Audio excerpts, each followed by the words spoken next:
Bonjour, Marie et ses amis poètes vous proposent aujourd'hui un spécial 500 ans du Havre. Georges de Scudéry.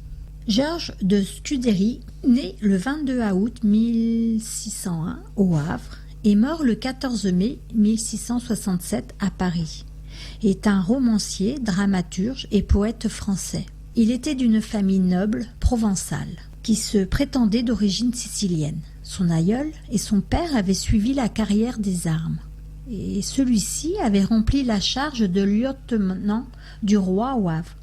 Resté orphelin et presque sans fortune, vers l'âge de 12 ans, il fut recueilli avec sa sœur Madeleine par un oncle riche. Après avoir achevé ses études, il entra au service, fit partie de l'armée du duc de Savoie, puis de Louis XIII, et se signala, à l'en croire, sur terre et sur mer. À l'âge de 13 ans, il avait un régiment. Il quitta l'état militaire pour se livrer tout entier à la littérature. Pendant un séjour qu'il fit dans le Midi, il avait connu le poète Théophile de Viau. En 1632, il publia une édition de ses œuvres, avec une préface pleine de rodomontades, où il prend sa défense contre ses ennemis. Et voici maintenant l'été. Environné de feu et couvert de lumière, tu sors de l'océan, astre de l'univers, et des premiers rayons de ta clarté première, tu m'échauffes l'esprit et m'inspires ces vers. Tu brilles de splendeur, tu brûles toutes choses, les vallons les plus frais en vain t'ont résisté. Tu fais languir les lys, tu fais mourir les roses, et la neige est fondue aux chaleurs de l'été.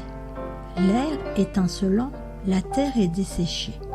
La palme la plus fière, à la tête penchée, le laurier le plus vert résiste vainement.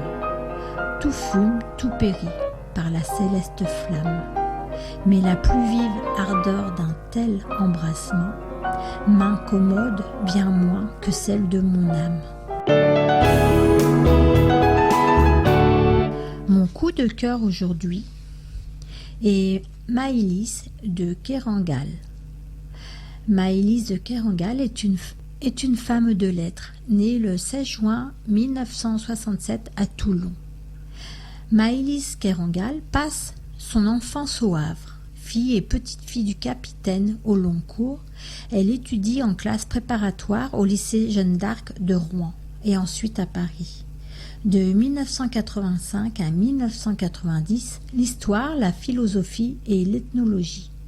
Elle commence à travailler chez Gallimard, Jeunesse une première fois, de 1991 à 1996, avant de faire 2 séjours aux États-Unis, à Golden dans le Colorado, en 1997.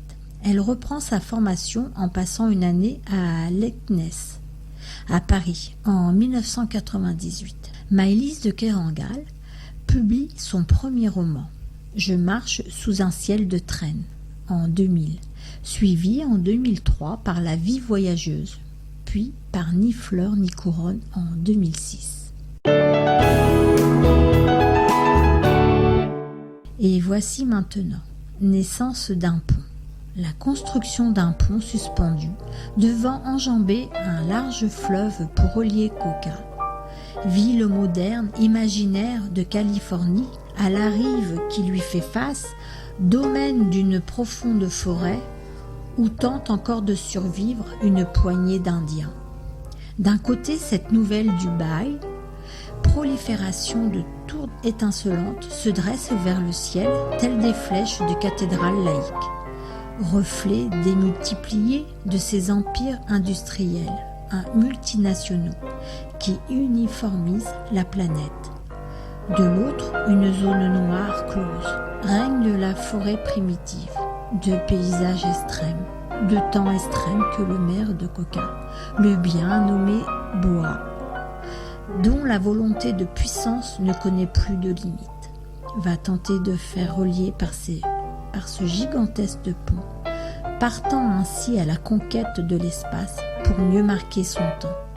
Et de ce chantier De cet espace-temps condensé va surgir un troisième paysage, un pont pour traverser la vie en la crochetant de tous côtés. Marie et ses amis poètes vous donnent rendez-vous mercredi prochain. Au revoir.